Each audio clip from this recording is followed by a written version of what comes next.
Good morning, everyone. Welcome to our science project, Junior Scientists. Today we will present to you a magnetic car. Our problem is that we notice that sometimes we have to use our hands to move objects. Sometimes we want to do it without touching them and not breaking them. For example, moving fragile objects without breaking them.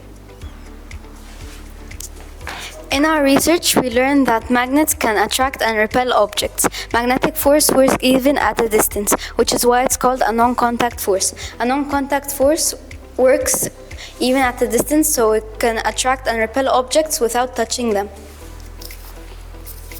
For our project, we used strong magnets to move the car, foam and wooden sticks to build the car body, glue and the tape to hold everything together.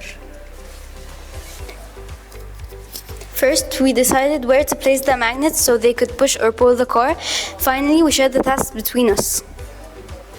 We made the car using foam and wooden sticks and the caps of some bottles. We attached the magnet to make sure that they would interact well with the other magnet.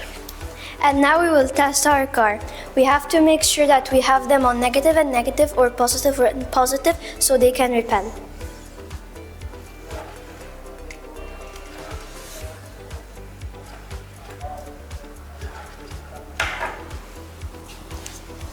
Improve our project. We use stronger magnets to push or pull the car better. Then we tried the project consistently to make sure it worked. We learned that we could use magnets to make a force called a non-contact force, and that we can use magnetic force in a fun but safe way. We hope everyone can try this project and share it with friends and family. Thank you for watching our presentation.